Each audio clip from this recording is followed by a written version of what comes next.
எல்லா டீமே பார்த்து பயப்படுற ஒரு அணியாக இந்திய அணி இருந்த ஒரு இடத்துல ஹோம்லேயும் தோக்குறாங்க, அவேலையும் தோக்குறாங்க. இதுலேருந்து எப்படி அடாப்ட் ஆக முடியும் பிளேயர்ஸால்?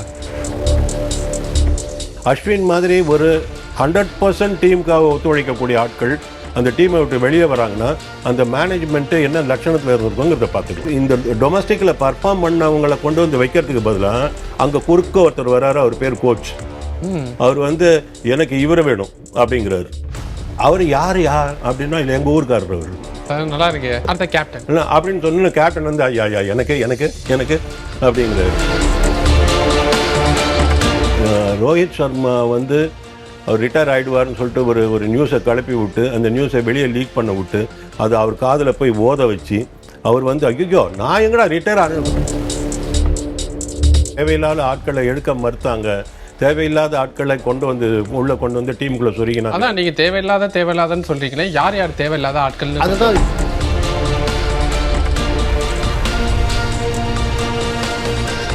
புதிய தலைமுறை டிஜிட்டல் நேயர்களுக்கு வணக்கம். இந்திய அணி கடந்த சில ஆண்டுகளாக பார்த்தோன்னா தொடர்ந்து தோல்விகளை தான் சந்திச்சுட்டு வந்துட்டு இருக்காங்க. இதற்கு முக்கிய காரணமாக நிறைய விஷயங்கள் பார்க்கப்படுது, நிறைய விஷயங்கள் பேசப்படுது. இதற்கு என்ன காரணம் அப்படிங்கிறத பற்றி நம்மள்ட்ட டீட்டெயிலாக பேசுறதுக்காக நம்ம கூட இன்னைக்கு கிரிக்கெட் அனலிஸ்ட் ரமேஷ் இருக்காரு. அவர் கூட பேசலாம். வணக்கம் ரமேஷ். வணக்கம் ஈஸ்வர்.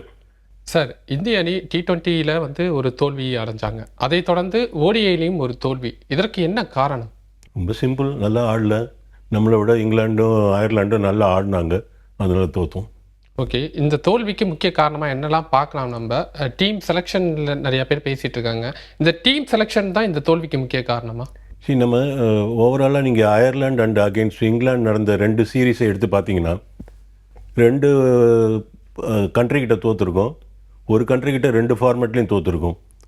ஸோ இதை நீங்கள் ஓவராலாக எடுத்து பார்த்தீங்கன்னா இது எல்லாமே ஒரு வேர்ல்ட் கப் வின் பண்ணதை தொடர்ந்து வரக்கூடிய சீரீஸில் இந்த மாதிரியான ஒரு இடத்துல ஒயிட் வாஷ் அந்த மாதிரி நீங்கள் பை சான்ஸ் ஒரு ODIயில் ஒரு மேட்ச் வின் பண்ணோம் அகெயின்ஸ்ட் இங்கிலாண்டு, திருப்பி அகெயின் T20யில் ஒயிட் வாஷ் அப்படிலாம் இருக்கும்போது இந்த மாதிரி ஒரு பேத்தட்டிக்காக தோக்குறோம் அப்படின்னு வரும்போது அது என்ன காரணமாக இருக்கும் அப்படின்னு நீங்கள் யோசித்து பார்த்தீங்கன்னா, ஏன்னா அவ்வளோ பவர்ஃபுல்லாக வின் பண்ண ஒரு டீமு இவ்வளோ தரம் குறைஞ்சி போகிறதுக்கு என்ன காரணம் அப்படின்னா அது அந்த டீமுக்குள்ளே இடம் பெற்றிருக்கிற நிறைய மாற்றங்கள்.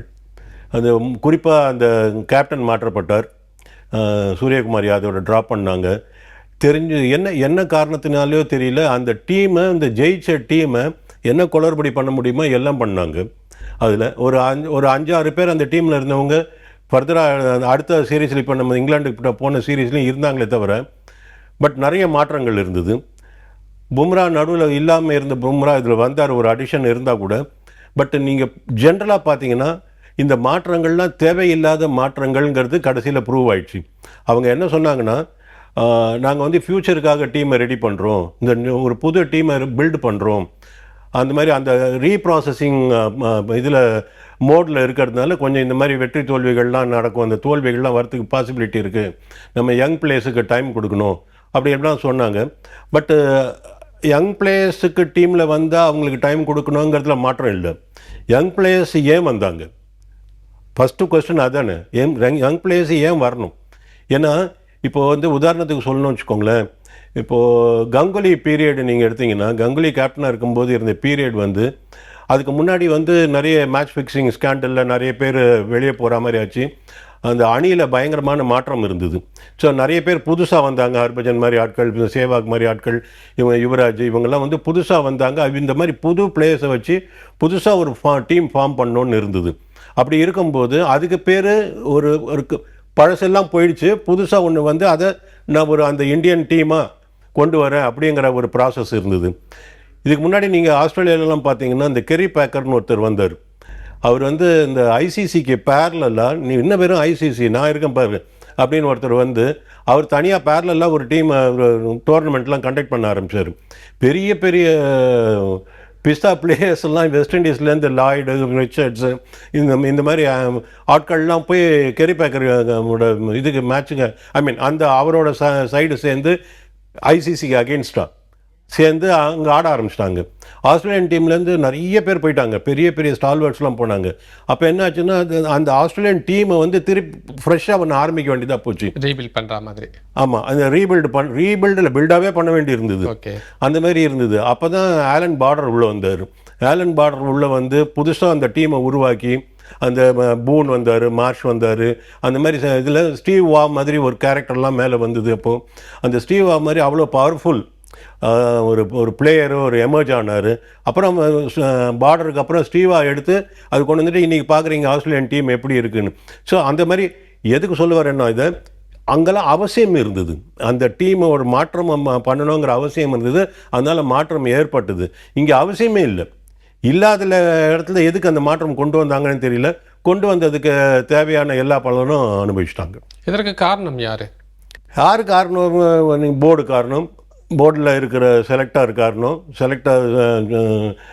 இந்த செலெக்ஷன் கமிட்டியை ஹெட் பண்ணுற அகர்கர் காரணம், இந்த அகர்கருக்கு பின்னாடி உட்காந்து தூண்டி விட்டுட்டு இருக்கிற கம்பீர் காரணம், கம்பீருக்கு ஜால்ரா போடுற கேப்டன் காரணம். யாராக இருக்கலாம். ரோஹித் சர்மாவும் இருந்திருக்காரு, கில்லும் இருந்திருக்காரு, ஸ்ரேயாஸ் ஐயரும் இருந்திருக்காரு. ரோஹித் சர்மாவை எப்படா வெளில அனுப்பணும்னு தானே வெயிட் பண்ணி காத்துட்டு இருக்காங்க. ஆமாம், ஏன்னா அவருக்கு வயசு, அவர் சீனியர் பிளேயர், அவரை ஒன்றும் பண்ண முடியாது. உங்களுக்கு எஸ் போடுற ஆள் தானே வேணும். சொல்லுங்க எஜமான். அந்த மாதிரி ஆட்களை நீங்கள் எதிர்பார்த்துட்டு இருக்கும்போது அதில் ஒன்று ஸ்ரேயஸ் ஐயர், ரெண்டாவது ஏற்கனவே அஸ்வின்லாம் அனுப்பியாச்சு. ஒரு சீரீஸ் நடந்துகிட்ருக்கு, 3 மேட்ச் முடிஞ்சிடுச்சு. 116 டெஸ்ட் மேட்ச் ஆடி இருக்கிற ஒரு பிளேயர், ஒரு ஆஃப் ஸ்பின்னர், ஃபாஸ்டஸ்ட்டு 300 விக்கெட்ஸ் எடுத்த டெஸ்ட் கிரிக்கெட்டில் எடுத்த ஒருத்தர் 515 விக்கெட் எடுத்துகிட்டு உள்ளே உட்காந்துருக்காரு. அவருக்கு நீங்கள் நடந்து முடிஞ்ச 3 மேட்ச்சில் ஒரு டெஸ்ட் மேட்ச் சான்ஸ் கொடுத்தீங்க, அதுவும் பிங்க் பால். ஏன்னா பிங்க் பாலில் போடுறதுக்கு யாரும் தயாரம் இல்லை, அதனால் இவர் கூட சான்ஸ் கொடுத்தீங்க. அதுலேயும் அவர் பேடாக போட்டார்னு சொல்ல முடியாது. அடுத்த டெஸ்ட் மேட்ச்சில் அவரை உட்கார வச்சுட்டு வாஷிங்டன் சுந்தருக்கு சான்ஸ் கொடுத்தீங்க. அவர் எழுந்து போகிறாரு, அப்பா என்னை கூட்டிகிட்டு வந்திருக்கேன், நான் ஒரு சீனியர் போலர், நான் இவ்வளோ விக்கெட் எடுத்திருக்கேன், இவ்வளோ இந்த மாதிரி பர்ஃபார்ம் பண்ணியிருக்கேன், மீதி இருக்கிற 2 மேட்ச்சில் எனக்கு சான்ஸ் இருக்கான்னு கேட்குறாரு. கேரண்டி கொடுக்க முடியாதுன்னாங்க. கட்ரா மூட்டைன்ட்டார் அவர். பாதி டூர்லேருந்து வெளியே வந்தாருன்னா பார்த்துக்கோங்க. அஸ்வின் மாதிரி ஒரு 100% டீமுக்காக ஒத்துழைக்கக்கூடிய ஆட்கள் அந்த டீமை விட்டு வெளியே வராங்கன்னா அந்த மேனேஜ்மெண்ட்டு என்ன லட்சணத்தில் இருந்திருக்கோங்கிறத பார்த்துக்கலாம். ஓகே, இப்படி யங் பிளேயரை உள்ளே எடுத்துகிட்டு வரதுனால டீமுக்கு தானே பாதகமாக அமையுது இது விஷயங்கள் எல்லாமே. அதுதான் நானும் சொல்கிறேன், டீமுக்கு தான் பாதகமாக அமையுது. அப்புறம் ஏன் சீனியரை வெளில அனுப்பணுங்கிற மோட்டிவ்லேயே இவங்க வந்து டார்கெட் பண்ணுறாங்க? அது அப்படி இல்லை. அது வந்து எனக்கு டீமுக்கு பாதகமாக அமைஞ்சா என்ன, நான் சொல்கிறது நடக்குதா அப்படின்னு எதிர்பார்க்குற மேனேஜ்மெண்ட் இருக்கும்போது நீங்கள் என்ன பண்ணுவீங்க? 2 விதமான பார்வை இருக்குது இதில் ஈஸ்வர். எனக்கு வந்து நான் சொல்கிற மாதிரி ஒரு டீம் வேணும், நான் சொல்கிறத கேட்குறதுக்கு ஒரு டீம் வேணும். இந்த டீமை என் வழியில் நடத்தி கொண்டு போயிட்டு நான் அதுக்கப்புறம் ஜெயிக்க வச்சு காமிக்கிறேன் அப்படின்னு ஒரு பார்வை இருக்குது. எனக்கு என்னோடய டீமை பற்றி எனக்கு கவலை இல்லை. அது என்னோடய டீமாக இருந்தான்னா, இன்னொருத்தவங்க டீமாக இருந்தானே, நான் போகிறேன், நான் கோச்சாக போகிறேன், நான் கேப்டனாக போகிறேன், இந்த சீரீஸு நான் ஜெயிக்கணும் அப்படின்னு இருக்கிற ஒரு பார்வை இருக்குது. இவங்களுக்கு வந்து நான் ஆட போகிற இந்த சீரீஸ் ஜெயிக்கணுங்கிற பார்வை இல்லை, நான் சொல்கிற டீம் இருக்கணுங்கிற பார்வை தான் இருக்குது. அதனால வந்த வேணே தான். இதே ரமேஷ் வந்து கம்பீரை ஃபஸ்ட்டு கோச்சாக எடுத்துகிட்டு வந்தப்போ ரொம்ப பாராட்டினா பேசியிருக்காரு. கண்டிப்பாக நான் பாராட்டி பேசினா ரொம்ப எதிர்பார்த்தேன். அதான் வாழ்க்கையில் வந்து நம்ம நிறைய சில விஷயங்களில் வந்து எதிர்பார்க்குறோம், கடைசியில் அது வந்து டிசப்பாயின்மெண்ட்டாக போகுது. அந்த டிசப்பாயின்மெண்ட்டோட வெளிப்பாடு தான் இவ்வளோ ஆதங்கம் வெளியே வருது. நான் வந்து முதல்லேருந்து அவரை திட்டிகிட்டு இருந்தேன்னா இப்போ அவ்வளோ கூட திட்ட மாட்டேன். முதல்ல ரொம்ப சப்போர்ட் பண்ணி பேசிகிட்டு இருந்தேன். ஏன்னா கம்பீர் வந்து ஜென்ரலாகவே இருந்த பார்வை என்னென்னா, கொஞ்சம் அவர் மாதிரி ஒரு சிடுமூஞ்சித்தனம் இருக்கும் பார்க்குறதுக்கு. பட் இந்த சினிமாலெலாம் வர ஒரு டைலாக் இருக்குது, அவர் பலாப்பழம் மாதிரி வெளியே முள்ளாக இருக்கும், உள்ள சொல்ல நல்லா ஸ்வீட்டாக இருக்கும் அப்படின்னு. உள்ள வந்து ரொம்ப நல்லவர் அவர் அப்படிங்கிற மாதிரி தான் ஒரு நினச்சிட்டு இருந்தீங்க. ஒரு பார்வை இல்லை, ஒரு பார்வை இருந்தது. அது ஒரு சாரார் அந்த மாதிரி சொல்லிட்டு இருந்தாங்க. இப்போ உங்களோட அபிப்பிராயம் மாறிடுச்சு, கம்ப்ளீட்டாக மாறிடுச்சு. ஃபுல்லாகவே முள்ளாக தான் இருக்குது, உள்ளேயும் முள்ளாக தான் இருக்குது. ஆமாம்மா, உள்ளே முள்ளாக தான் இருக்குது, கசப்பாகவும் இருக்குது. ஓகே, அதை எப்படி ஸ்வீட்டாக மாற்றுறது? மாற்றவே முடியாது. அது பழத்தையே தூக்கி போட்டு புது பழம் வாங்க வேண்டியது தான். யாரை எடுத்துகிட்டு வரலாம் கோச்சா? அதெல்லாம் அது $1 மில்லியன் கொஸ்டின். அது பார்க்கணும் நம்ம, யார் இருக்காங்க, எத்தனை பேர் அப்ளை பண்ணுறாங்க, இந்த அப்ளை பண்ணுறதுல யாருக்கு அந்த தகுதி இருக்குது அப்படிங்கிறத பார்க்கணும். ஒரு விஷயம் இந்த போர்டுக்கு நல்லா புரிஞ்சிடுச்சு, எப்படிப்பட்ட கோச்சை எடுக்கணுங்கிறத முன்னாடிலாம் பார்த்துருக்காங்க, எப்படிப்பட்ட கோச்சை எடுக்கக்கூடாதுங்கிறத இப்போ பார்த்துட்டாங்க. அதனால ரெண்டும் அவங்க கையில் இருக்குது. இனிமேல் மகனே ஒன்று சமத்து, நீ எப்படி எடுக்கிற பார்க்கலாம். சுமன் கில்லோட கேப்டன்சி எப்படி பார்க்குறீங்க நீங்கள்? ஆஸ் எ பேட்டரா ஆஸ் எ பிளேயராக அவரோட பெர்ஃபார்மன்ஸில் எந்த குறையும் கிடையாது. ஆஸ் எ கேப்டனாக வெற்றி அப்படிங்கிறது அவரோட கேப்டன்சியில் ஆப்கானிஸ்தான் கூட மட்டும்தான் வந்திருக்கு. 3 சீரீஸை வந்து தோல்வி அடைஞ்சிருக்காங்க. சுப்மன் கில் வந்து அதை எடுப்பார் கைப்பிள்ளையாக இருந்திருக்காருன்னு தான் தோணுது. இது வரைக்கும் நீங்கள் பார்த்தீங்கன்னா கம்பீரோட பேச்சுக்கு ஒரு ஒரு பொம்மலாட்டத்தில் இருந்த அந்த பொம்மை மாதிரி தான் அவர் இருந்திருக்காரு. நூல் வந்து கம்பீர் கையில் தான் இருந்திருக்குங்கிறது தெரியுது. ஸோ அதனால் அவர் வந்து அதுலேருந்து வெளியே வந்து அவர் வந்து இன்னொரு 4-5 வருஷத்துக்கு கில்லோட கேப்டன்சிக்கு எந்த பாதகமும் இல்லை. அவர் தான் லீட் பண்ணுவார். என்ன தான் தோல்வி இருந்தாலும் அவர் தான் லீட் பண்ணுவார். இன்னொருத்தர் வந்து தயாராகிறதுக்கு இன்னும் டைம் ஆகும். அந்த மாதிரி தயாராகக்கூடிய இடத்துல ஆள் இல்லை. ஸ்ரேயாஸ் ஐயரை கொண்டு வந்தாங்க. பட் அவருடைய இனிஷியல் பர்ஃபார்மன்ஸ் வந்து அவரை பிடிச்சி கீழே இழுத்துடுச்சு. ஸோ அதனால் இவருடைய இறக்கம் கில் ஒரே இடத்துல இருந்தால் கூட அது ஏற்ற மாதிரி காணப்படும். அதனால் கில்லை பொறுத்த வரைக்கும் அவரோட கேப்டன்சி பறிப்போகுமாங்கிற பேச்சுலாம் இடமில்லை. பட் கேப்டன்சி அவர்கிட்ட தான் இருக்க போகுது. அது எந்த அளவுக்கு பரிமளிக்க போகுது அப்படின்னு பார்த்தீங்கன்னா அது இது கில் கிட்ட தான் இருக்குது. அவரோட கையில் தான் இருக்குது. அதாவது நல்லது நடக்கிறதும் கெட்டது நடக்கும். அதாவது ஒரு பிள்ளையார் பிடிக்கிறதா குரங்கா போகுதாங்கிறது அந்த களிமண் அவர் கையில் இருக்குது. அவர் எப்படி அது பிடிக்கிறாங்கிறத பொறுத்து தான் இருக்குது. ஏன்னா ஒரு பிக்கஸ்ட் ஆப்பனண்ட்டு எல்லாத்தையுமே பார்த்து பயப்படுற ஒரு அணியாக இந்திய அணி இருந்த ஒரு இடத்துல ஹோம்லேயும் தோக்குறாங்க, அவேலையும் தோக்குறாங்க, நிறையா சேஞ்சஸும் பண்ணுறாங்க. அப்படிங்கும்போது இதுலேருந்து எப்படி அடாப்ட் ஆக முடியும் பிளேயர்ஸால்? அடாப்ட் ஆகணும். அதுதான் இதெல்லாம் வந்து கிரிக்கெட்டில் இதெல்லாம் சகஜம் ஈஸ்வர். வெற்றி தோல்வியெலாம் சகஜம். நீங்கள் வந்து வெறும் வெற்றி தோல்வியை வச்சுட்டு வெற்றி தோல்வி சகஜம், தோல்வி சகஜமே இல்லை. வெற்றி தோல்வி சகஜம்னா அது தோல்வி அதில் இருக்குது. வெற்றி மட்டும் தானே இருக்குது. இப்போ கரண்ட்டாக வரும் வெற்றிலாம் வந்திருக்கேன். 3 டிராஃபி அடிச்சு கொடுத்துருக்காங்க. அதெல்லாம் வேர்ல்டு கப் ஜெயிச்சிருக்காங்க. இப்போ தானே சொன்னேன், ஆரம்பத்திலே சொன்னேன் இல்லை வேர்ல்டு கப்பு அதையே சொல்லிட்டு இருந்தா இப்போ கரண்ட் டோர்னமெண்ட்ல தோல்வி தானே சார்? அது கரெக்ட்டுங்களா? அந்த ஐசிசி சாம்பியன்ஸ் டிராஃபியை ஜெயிச்சிட்டோம், நாங்க டிராஃபியை ஜெயிச்சு கொடுத்துறோம் அப்படின்னு கம்பீர் சொல்லிட்டு இருக்கிற அந்த ஒரு டிராஃபி மட்டும் போதுமா? அதான் இப்போ கரண்ட்டுன்னு நீங்கள் கரண்ட் டோர்னமெண்ட் சொல்கிறதுனால தான் ஷாக்கிங்காக இருக்குன்னு வச்சுக்கோங்களேன். அதனால அடுத்த சீரீஸ் வரும்போது பார்க்கலாம், எப்படி இருக்குங்கிறத பார்க்கலாம். ஜிம்பாப்வே போகிறாங்க நாளைக்கு, புது கோச் போகிறாரு, விவிஎஸ் லக்ஷ்மன் போகிறாரு. அது ஏதாவது சேஞ்ச் இருக்கா பார்க்கலாம், அவரோட அப்ரோச் எப்படி இருக்குன்னு பார்க்கலாம். இதெல்லாம் வந்து இதான் சொல்கிறேன். நான் வந்து ஒரு சீரீஸ் 2 சீரீஸை வச்சுட்டு ஒரு வெற்றி தோல்வியை வச்சுட்டு நான் இதெல்லாம் பார்க்கல. என்னோட பார்வை இது வரைக்கும் நான் சொன்ன கமெண்ட்ஸ் பூராவே வெற்றி தோல்வியை சார்ந்து இல்லை. இந்த டீமை எந்த அளவுக்கு இப்போ மாறி இருக்கு, ஏன் மாற்றப்பட்டது, அந்த மாற்றப்பட்டதோட விளைவு என்னன்னு பேசணும், அவ்வளோதான். இப்போ குர்னூர் பிரார்லாம் நீங்கள் எடுத்துக்கிட்டிங்கன்னா என்ன பெர்ஃபார்மன்ஸ் பண்ணியிருக்காரு? அவர் குஜராத் டைட்டன்ஸில் இருக்காரு, நெட் பவுலராக தான் இருக்காரு. அவரோட டொமஸ்டிக் விளையாடினாரு கில்லு. அப்படிங்கிறதுனால குர்னூர் பிராரை நீங்கள் இந்தியன் டீமுக்குள்ளே எடுத்துகிட்டு வந்து அவருக்கு வாய்ப்பு கொடுக்கறது அப்படிங்கிறது நிறையா ஷமி இருக்காரு, புவனேஸ்வர் குமார் இருக்காரு, நிறையா எக்ஸ்பீரியன்ஸ் பவுலர் இருக்காங்க. அவங்களுக்குலாம் வாய்ப்பு கொடுக்காம இந்த மாதிரி பாலிடிக்ஸ் பண்ணுறதுலாம் எந்த மாதிரி கரெக்டாக இருக்கும்? அதுதான் சொன்னேன். அது தேவையில்லாத ஆட்களை ட்ராப் பண்ணாங்க, தேவையில்லாத ஆட்களை எடுக்க மறுத்தாங்க, தேவையில்லாத ஆட்களை கொண்டு வந்து டீமுக்குள்ளே சொருகினாங்க. அதான் நீங்கள் தேவையில்லாதன்னு சொல்கிறீங்களே, யார் தேவையில்லாத ஆட்கள்? அதுதான் அந்த மாதிரி நீங்கள் எடுத்தீங்கன்னா நீங்களே இப்போ லிஸ்ட் பண்ணீங்க. நீங்கள் அதாவது இப்போ ஒருத்தர் தான் சொன்னேன், நீங்கள் ஒரு லிஸ்ட் பண்ணுங்க. நிறைய சொல்லலாம். நீங்கள் புவி எடுக்கல, ஷமி எடுக்கல, ரஜத் பட்டிடார் மாதிரி ஆட்கள் ஏன் T20 டீமில் வரல, தேவ்தூத் படிக்கல் பிரமாதமாக ஆடிட்டு இருக்காரு, ஏன் வரல? சொன்ன 4 பேரும் ஆர்சிபிக்கு ஆடினவங்க. அப்போ வந்து நீங்கள் ஆர்சிபிங்கிற பேர் உங்களுக்கு பிடிக்கலையா, பிளேயர்ஸ் பிடிக்கலையா, அது தெரியல. இப்போ உதாரணத்துக்கு வந்து புவனேஷ்குமார் எடுத்துக்கோங்களேன். புவனேஷ்குமாருக்கு வயசாயிடுச்சுன்னு சொல்கிறாங்க. அவருக்கு வந்து நம்ம இனிமேல் டீம் செலெக்ஷனுங்கிறது ப்ராக்ரஸிவாக இருக்கணும், முன்னோக்கி போகணும். திருப்பி நம்ம பின்னோக்கி போகிறதுல அர்த்தம் இல்லை. திருப்பி நீங்கள் இப்போ புவனேஸ்வர் குமார் டீமில் எடுத்து வந்தீங்கன்னா இன்னும் ஒரு 1 or 2 years அவரால் பர்ஃபார்ம் பண்ண முடியும். ஆல்ரெடி ஒரு 35-36 ஆகிடுச்சு. இன்னும் எவ்வளோ நாள் ஒரு ஃபாஸ்ட் பாலராக ஓட்ட முடியும்? அடுத்து நம்ம ஒரு புது ஆள்கிட்ட தானே போய் ஆகணும். அதனால் நான் இப்போவே அந்த புது ஆள்கிட்ட போயிட்டு ட்ரெயின் பண்ணுறேன்னு அவங்க சொல்கிறாங்க. இவர் எடுத்துகிட்டு வந்த செல்ல குழந்தை ஹர்ஷித் ராணா இப்போ ஆஃப் லேட் நல்லா தான் போலிங் போடுறாரு. ஆனால் அவர் ஆல்ரவுண்டர் இவர் சொல்கிறது தான் என்னால் ஏற்றுக்க முடியல. அவர் வந்து ஒரு மேட்ச்சில் ஒரு மேட்ச் நல்லா போகிறார், 2 மேட்ச் நல்லா போட மாட்டேங்கிறார். ஆஃப் லேட் போலிங்கை பொறுத்த வரைக்கும் ஐ ஹேவ் நோ ரிக்ரெட்ஸ். நல்லா தான் போட்டுட்ருக்காரு ஆஃப் லேட். ஆனால் ரொம்ப இன்ஜுரி ப்ரோனாக இருக்கார். எத்தனை முறை 2 மேட்ச் ஆடினா 5 மேட்ச் இன்ஜுரி. நம்ம வாஷிங்டன் சுந்தர் மாதிரி இல்லை, ஒரு கன்சிஸ்டன்சி கிடையாது. இல்லை அவங்க மேலே இன்ஜுரின்னு சொல்லப்பட்டு உட்கார வைக்கப்படுறாங்களா தெரியாது. இன்ஜுரின்னு வெளில போறாரு. இன்ஜுரியான அடுத்த மேட்ச் ரெக்கவரி அடுத்த மேட்ச் வந்தோடனே வாய்ப்பு கொடுக்குறாங்க. இது மாதிரி நிறைய பேர் கொடுத்தது இல்லையா? அதுக்காக என்ன பண்ண முடியும்? இன்ஜுரி இல்லை எனக்கு சரியாயிட்டோன்னு சொல்லிட்டு தான் வராங்க. வந்ததுக்கு அப்புறம் கூட ரெஸ்டடுன்னு சொல்லுவாங்களா?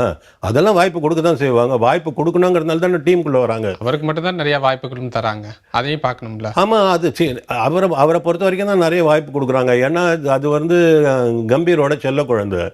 அப்போ அந்த மாதிரி லைக்ஸ் அண்ட் டிஸ்லைக்ஸ் இருக்கிறதுனால தான் இந்த டீமோட பர்ஃபார்மன்ஸ் இப்படி இருக்குது. நீங்கள் வந்து கிரிக்கெட்டிங் மெரிட்டோட பார்த்தீங்கன்னா அதோட அதோட அதோட பர்ஃபார்மன்ஸ், அதோட ரிசல்ட் உங்களுக்கு வேறு மாதிரி இருக்கும். கிரிக்கெட்டை எனக்கு ஏற்ற மாதிரி பார்த்தீங்கன்னா அதோட பர்ஃபார்மன்ஸ் வேறு மாதிரி இருக்கும். டீமோட அழிவுக்கு தானே வழிவகுக்குது இந்த மாதிரி டீமோட அழிவுக்கு தான் வழிவகுத்திருக்கு.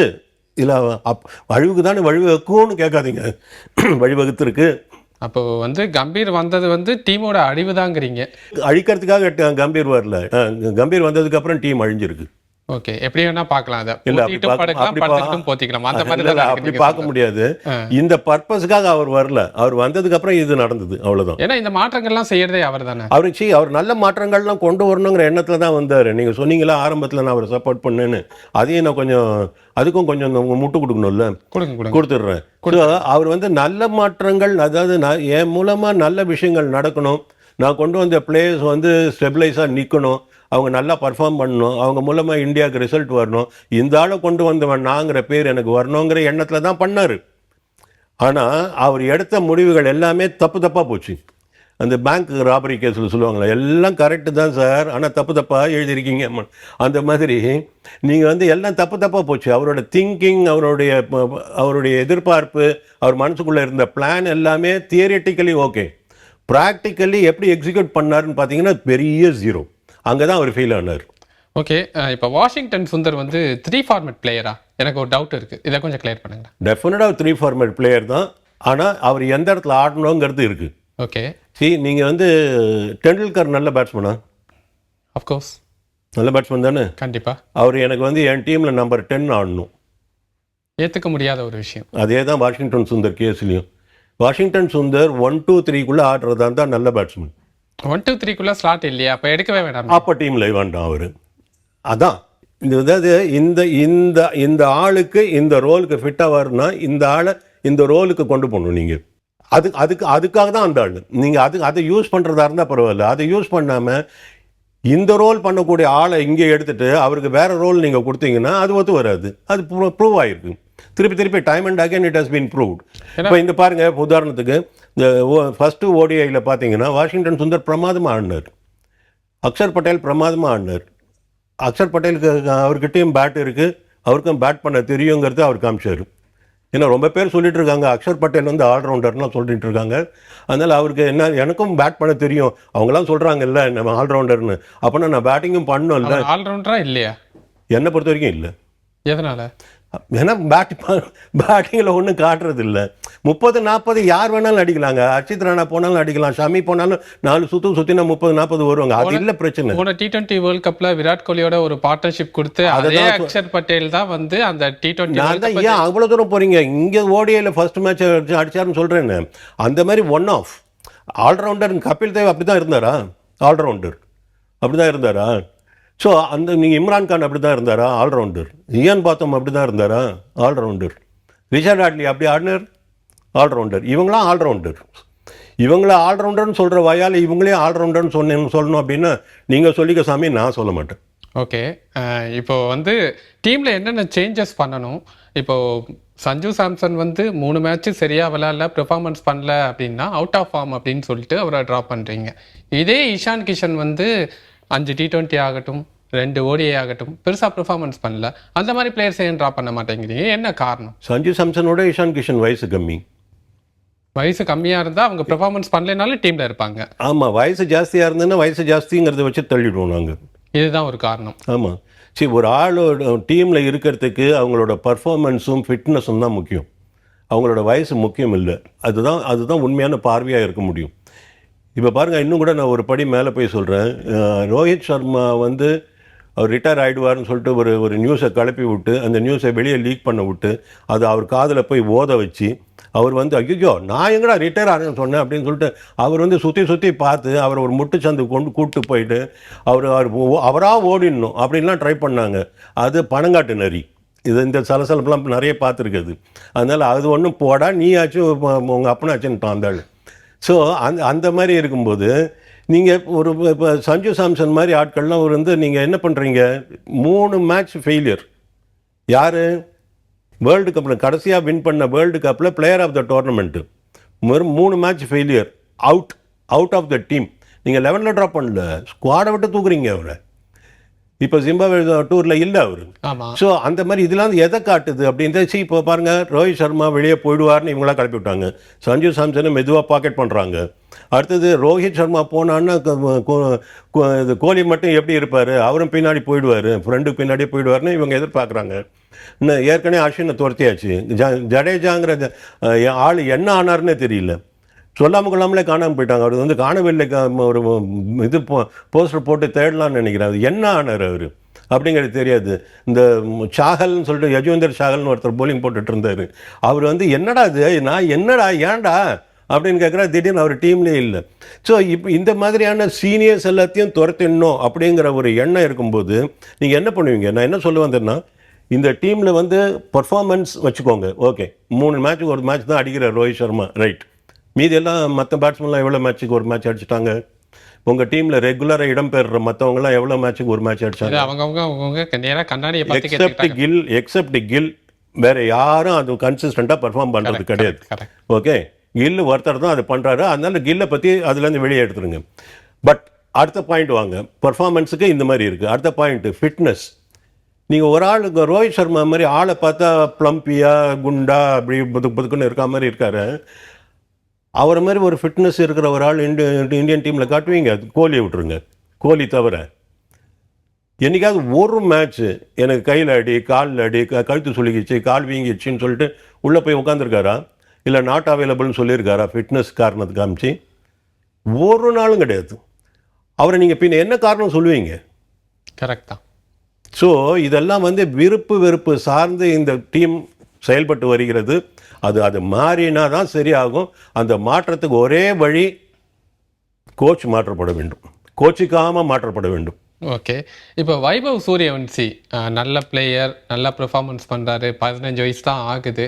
அவரை வந்து அயர்லாந்து மாதிரியான டீமு, இல்லை இப்போ ஜிம்பாப்வே டூர் போகிறாங்க, அந்த மாதிரியான டீமில் டெபு கொடுக்குறீங்க அப்படின்னா அது அவருக்கு இன்னொரு கான்ஃபிடென்ட்டை கொடுக்கும்ல. இங்கிலாந்து மாதிரியான ஜோஃப்ரா ஆர்ச்சர் போடுற பால்லாம் எந்த அளவுக்கு டேக்கிள் பண்ணுவார் அப்படிங்கிற ஒரு பேச்சும் இருக்குல்ல இந்த இடத்துல. கண்டிப்பாக முட்டாள்தனம். அயர்லாண்டு கிட்ட அவருக்கு டெபு கொடுக்காதது முட்டாள்தனம். அவர் எப்போ நீங்கள் 15ல் எடுத்துகிட்டு போயிட்டீங்களோ அவர் 11ல் ஆடி இருக்கணும். அதுவும் அயர்லாண்டு கிட்ட அவர் டெபு பண்ணியிருக்கணும். ஃபஸ்ட்டு மேட்சே கொடுத்துருக்கணும், பேச்சே கிடையாது. ஏன்னா அவ்வளோ ரெட் ஹாட் ஃபார்மில் இருக்கார் அவர். அதனால் ஃபஸ்ட்டு மேட்ச்சே சான்ஸ் கொடுத்துருக்கணும். அகெயின்ஸ்ட் அயர்லாண்டு அவர் ஒரு மேட்ச்சில் ஒரு 50-60 ரன் அடிச்சிருந்தாருன்னா அகெயின்ஸ்ட் இங்கிலாந்து ஆடும்போது அவரோட கான்ஃபிடன்ஸ் லெவலில் வேறு மாதிரி இருந்திருக்கும். நீங்கள் எடுத்த உடனே ஒரு புது பூவை கொண்டு போய் ஆர்ச்சர் மாதிரி ஆளுங்க காலுக்கு அடியில் போடுறீங்க, அந்த ஆள் வச்சு தேய்ச்சிட்டு போகிற மாதிரி. ஆனால் அதில் கூட அவர் காமிக்கல. அதில் கூட அவர் காமிச்சார், ஆர்ச்சர்கிட்டே அவர் வேலையை காமிச்சார். பும்ராவை அவர் ஃபேஸ் பண்ண ஃபர்ஸ்ட் பால் 6, ஆர்ச்சரை ஃபேஸ் பண்ண ஃபர்ஸ்ட் பால் 6, அதெல்லாம் நான் யார் அப்படிங்கிறத நான் வந்துட்டேன் அப்படின்னு அனௌன்ஸ் பண்ணிட்டு தான் வந்தார். ஓகே, ஒரு பெரிய ஸ்கோர் அவரால் அடிக்க முடியல. பட் அவருடைய 13, 14, 15 அவர் அடித்த ஸ்கோரு ப்ராக்ரஸிவாக தான் இருக்குது. கீழே இந்த மேலே தான் போயிட்டுருக்கு, இன்னும் மேலே போகும். ஓகே, இப்போ டீம் செலெக்ஷன் அப்படிங்கிறது கேப்டன் காலா, இல்லை செலக்டர்ஸ் காலா, இல்லை கோச் காலா? ஸ்குவாட் செலெக்ஷனுங்கிறது வந்து அடிப்படையாக செலக்டர்ஸோட வேலை. ஓகே, அதாவது அவங்க என்ன பண்ணணும் அப்படின்னா, அதோட ஜாப் ரோல் என்னன்னா, ஒரு செலெக்ஷன் கமிட்டின்னு ஒரு 5 பேர் இருக்காங்க இல்லையா, அவங்க டிஃப்ரெண்ட் ஜோன்ஸ்லேருந்து வராங்க. அதுக்கு ஒரு சேர்மன் இருக்கார். மீதி இருக்கிற 4 பேர் வந்து 4 ஜோன், சவுத்லேருந்து ஒருத்தர், நார்த்லேருந்து ஒருத்தர், வெஸ்ட்லேருந்து ஒருத்தர்னு வராங்கன்னு வச்சுக்கோங்களேன். இவங்களோட வேலை என்னென்னா, இப்போ சவுத் ஜோன் ரெப்ரசன்டேட்டிவோட வேலை இங்கே இருக்கிற அந்த 4 ஸ்டேட்லேயும் நடக்கிற லோக்கல் கிரிக்கெட்டை அவங்க போய் பார்க்கணும், விசிட் பண்ணணும். விசிட் பண்ணிவிட்டு அதில் நல்ல டேலண்ட்டை சூஸ் பண்ணி ஒரு பர்டிகுலர் அது பெருனா அவங்களோட ஸ்கில் ஃபைண்டிங் குரூப்பில் கொண்டு வந்து அதை போட்டு அவங்களை இறக்கி அவங்கள மேட்ச் ஆட வச்சு, அவங்களுக்குள்ள இன்டர்னலாக மேட்ச் ஆட வச்சு அவங்களோட ப்ராக்ரஸ் எப்படி இருக்குங்கிறத பார்க்கணும். அவங்க ரஞ்சியில் எப்படி பண்ணுறாங்கன்னு பார்க்கணும், துலீப் ட்ராஃபியில் எப்படி ஆடுறாங்கன்னு பார்க்கணும். ஸோ இதை வந்து அப்சர்வ் பண்ணிகிட்டே இருந்துட்டு இந்த மாதிரி பிளேயர்ஸ் ரெட் பால் கிரிக்கெட்டு இப்படி ஆடுறாரு அப்படின்னு சொல்லிட்டு நோட் பண்ணி வச்சு பர்ஃபார்மன்ஸ் இருக்குது உங்களுக்கு.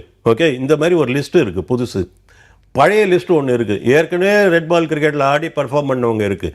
இவங்க இது பூரா அந்த 15 இருக்க போகுதா, இல்லை 2 வெளியே போகுதா? இந்த வெளியே போகிற 2 இதிலேருந்து யாரை கொண்டு வந்து வைக்கலாம்? இதுதான் அவங்க பண்ணணும். இதை பண்ணுறாங்களான்னு கேட்டால் இல்லை. ஸோ இப்போ வந்து நான் சொன்னேன் இல்லையா, அந்த 15 இங்கே இருக்குது. 15ல் ஒரு 2 பேர் இல்லை, பர்ஃபார்ம் பண்ணலை, எடுத்துட்டோம். ஒரு ஆள் ஃபிட்னஸ் போல் எடுத்துட்டோம். ஸோ 3 வேகன்சி அதில் இருக்குது. இந்த 3 இடத்துக்கு ஆளை கொண்டு வந்து வைக்கணும் அப்படின்னு சொன்னால் இந்த டொமஸ்டிக்கில் பர்ஃபார்ம் பண்ணவங்களை கொண்டு வந்து வைக்கிறதுக்கு பதிலாக அங்கே குறுக்க ஒருத்தர் வர்றாரு, அவர் பேர் கோச். அவர் வந்து எனக்கு இவரை வேணும் அப்படிங்கிறாரு. அவர் யார் அப்படின்னா இல்லை எங்கள் ஊருக்காரர் அவர். நல்லா இருக்கு. ஆமாம், பஞ்சாபில் ஆடிட்டு இருந்தார். ஆமாம் அப்படிங்கிறாரு. கூப்பிட்டு வந்து அவரை உள்ளே போடுங்கிறாரு. அவர் இன்னொரு ஆள் அவரே கொடுக்குறாரு. அது சரி, இன்னும் 2 நீ கொடுத்துட்டே, நீ 3ஆவதையும் நீயே சொல்லிடு கேப்டன் அப்படின்னு சொன்ன. கேப்டன் வந்து ஐயா எனக்கு எனக்கு எனக்கு அப்படிங்கிறாரு. உடனே கேப்டன் சரிப்பா நீ ஒன்று எடுத்துக்கப்போ அப்படின்னு சொன்னா கேப்டனோட ஆப்ஷனில் ஒரு ஆள் உள்ளே வராங்க. இதுதான் டீம் ஃபார்ம் ஆகுது. நீங்கள் எடுத்து பார்த்தீங்கன்னா 11 பேர் ஆடுற ஒரு டெஸ்ட் டீமில் 6 பேரோ 7 பேரோ குஜராத் டைட்டன்ஸ் ஆடுறவங்க. ஓகே, எல்லாம் தெரிஞ்சவங்க, கூட விளையாடுனவங்க. ஆமாம், அதாவது அவங்களுக்கு இவருக்கு வந்து மற்றவங்க கிட்ட பேசுறதுக்கு தெரியல. ஜிங்சக் அடிக்கணும், ஜிங்சக் இல்லை, சின்ன மற்ற இப்போ ஆர்சிபிக்கு ஆடுற ஒரு ஆளோ சிஎஸ்கேக்கு ஒரு ஆளோ அவங்க அந்த மாதிரி அவங்களோட பாஷை இப்போ வந்து அரசியலில் சொல்கிறாங்கல்ல, ஸ்டேட்டில் பேசக்கூடிய லாங்குவேஜ் அவங்க பேச மாட்டேங்கிறாங்கன்னு. அந்த மாதிரி இந்த சிஎஸ்கேல இருக்கிறவங்க கிட்ட பேசக்கூடிய லாங்குவேஜ் கில்லுக்கு தெரியல. பொலிட்டிக்கல் பேசுறாங்கன்னு சொல்றீங்க, இங்க பொலிட்டிக்கல் தான் நடந்துகிட்டே இருக்கு டீம் செலெக்ஷன். இது பாலிடிக்ஸ் தான். இன்ஃபேக்ட் நீங்க இங்க நம்ம நாட்டில் வந்து பாலிடிக்ஸ் விளையாட்டா இருக்கு, இங்க விளையாட்டு பாலிடிக்ஸா இருக்கு. இப்படி இருந்தா டீம் எப்படி சார் அடுத்த கட்டத்துக்கு எடுத்துட்டு போக முடியும்? பாலிடிக்ஸ்ல இருந்து விளையாட்டுக்காக வந்துட்டா எடுத்துட்டு போயிடும். ஓகே, இப்ப பும்ரா இல்லைன்னா இந்திய அணியே இல்லையா பவுலிங்ல? கிட்டத்தட்ட அப்படிதான் இருக்கு. நம்ம ரொம்ப பும்ராவை சார்ந்து இருந்துட்டோம். அதனால அதோட எஃபெக்ட். செகண்ட் திங், நீங்கள் பும்ரா இல்லைன்னா டீமே இல்லையா? இப்போ இந்த இங்கிலாந்து டூர் எடுத்து பாருங்க ஈஸ்வர், ஒரு பும்ரா, ஒரு ஷமி, ஒரு புவனேஸ்வர் குமார் இந்த டீமில் இருந்திருந்தா இது எப்படி இருந்திருக்கும் இந்த டீம்? சொல்லவே வேணாமே. ஸோ நீங்கள் இப்போ பும்ராவை இந்த டீம் சார்ந்து இருக்குங்கிறத எப்படி காட்டுறீங்க, வெளிப்படுத்துறீங்க அப்படின்னா ஷமி புவனேஷ்குமார் எடுக்காததுனால. புரியுதா உங்களுக்கு? வந்து இந்த இருகோடுகள் தத்துவத்தில் ஒரு கோடை அழிக்காமலே சின்னது பண்ணோன்னா பக்கத்தில் பெருசு போடணுங்கிற மாதிரி நீங்கள் இந்த பும்ராவோட இம்பார்ட்டன்ஸ் ரொம்ப ஹையாக காட்டணும்னா அவர் அளவுக்கு இல்லை, அவருக்கு ஈக்குவலாக இல்லை கூட வேண்டாம். அவர்தில் ஒரு 60% 70% இருக்கிற போலரை கூட அவர் பக்கத்துலேயே இல்லாமல் பார்த்துக்கிட்டிங்கன்னா நம்மளோட டிபெண்டன்ஸ் பும்ரா மேலே அதிகமாக இருக்குங்கிறத காட்ட முடியும். வித் டியூ ரெஸ்பெக்ட் பும்ரா இல்லைன்னா இந்த போலிங் டிபார்ட்மெண்ட்டே இன்னைக்கு இல்லை. அது நான் முழுசாக ஒத்துக்கிறேன். But what next? அடுத்தது எங்கே போகிறீங்க? இப்போ அஸ்வின் இருந்தார், அஸ்வின் நம்ம பேசிட்டு இருந்தோம். அஸ்வின் போனார், என்ன ஆச்சு அந்த இடம்? பிக் ஜீரோ, இன்னி வரைக்கும் நிரப்பப்படலை. இந்த இந்தியாவில் இது வரைக்கும் எங்கேயாவது ஒரு ஆஃப் ஸ்பின்னர் இருக்காங்களா? நீங்கள் வாஷிங்டன் சுந்தர் இன்னும் ஆஃப் ஸ்பின்னர்னு சொல்கிறீங்க. சரி, நான் தெரிஞ்சவங்க ரேடாரில் யாரும் இல்லை போலக்கே. இல்லை, நீங்கள் எங்கேயுமே இருந்தால் தான் தெரியல. ஏன்னா இவங்க தான் வெளியில் இருக்கிறத காட்ட மாட்டேங்கிறாங்க. அதுதான் இவங்க போய் டூர் போய் பார்த்துட்டு வந்து லிஸ்ட் எழுதணும்னு சொன்னேன்ல, அந்த லிஸ்ட் எழுதி மட்டும் பாக்கெட். நீங்கள் தான் சொல்லிட்டீங்களே டூர் போக வேண்டிய அவசியம் தான் இல்லையே. சொந்தக்காரங்க தெரிஞ்சவங்க மற்றவங்க தானே எடுத்து இவங்க வேலையை இவங்க பண்ணி ஆகணும்ல. அவர் நடுவில் உள்ள கோச் உள்ளே வராரு, அதெல்லாம் கரெக்டு. இவங்க வேலையை இவங்க பண்ணி ஆகணும்ல. நாளைக்கு போர்டில் கேட்டாங்கன்னா சரி, அதெல்லாம் சரி. இப்போ தோத்துட்டு வந்துட்டாங்கன்னு வச்சுக்கோங்களேன், நாளைக்கு வந்து கூப்பிட்றாங்க. இந்த ஜிம்பாப்வேலேருந்து வந்தவுடனே மீட்டிங் இருக்குது, கூப்பிட்றாங்க, செலக்டர்ஸை கூப்பிட்றாங்க. நீ என்னடா பண்ணீங்க நீங்கள் அப்படின்னா, ஐயா இந்த பாரு நான் லிஸ்ட்லாம் எடுத்து வச்சேன், இப்போ இந்த ஆள் இவ்வளோ அடிச்சிருக்கான், இந்த ஆள் இவ்வளோ அடிச்சிருக்கான்னு எடுத்து வச்சேன். எடுத்துக்கலையே அவங்க அப்படின்னு சொல்லணும்ல இவங்க. அப்படின்னு காமிக்கிறதுக்காக அந்த லிஸ்ட்டை வச்சுருப்பாங்க. ஆனால் பத்திரமா மடித்து பாக்கெட்டில் வச்சுருப்பாங்க, யாருக்கும் தெரியாமல். அது வித வெளியே காமிச்சுன்னா கோச் பாருன்னு. ஓகே, இப்போ இந்திய அணியை அடுத்த கட்டத்துக்கு எடுத்துகிட்டு போகணுன்னா என்ன மாதிரி மாற்றங்கள் செய்யணும், எதை செய்யக்கூடாது ஃபர்ஸ்ட் ஆஃப் ஆல்? இல்லை, என்ன மாதிரி மாற்றங்கள் செய்யணுங்கிறது வந்து நீங்கள் உங்கள் கையில் இப்போ வந்து உள்ளங்கையில் இருக்குங்க. உங்கள் எல்லாமே பர்ஃபார்மன்ஸை பூரா கையில் வச்சுருக்கீங்க. நீங்கள் இந்த பர்ஃபார்மன்ஸை வச்சு பாருங்கள். அக்ஷர் பட்டேல் இன்னும் எவ்வளோ நாள் வச்சு ஓட்ட போகிறீங்க? சிவம் துபே இன்னும் எவ்வளோ நாள் வச்சு ஓட்ட போகிறீங்க? வாஷிங்டன் சுந்தர் இந்த டீமுக்கு எதுக்கு? இந்த டீமில் அவர் இருக்கிறதா இருந்தால் அவர் எங்கே யூஸ் பண்ண போகிறீங்க? நீங்கள் வந்து ஒரு ஃபினிஷர்னு சொல்லிட்டு ஒரு ரோல் ஒன்று இருக்குது.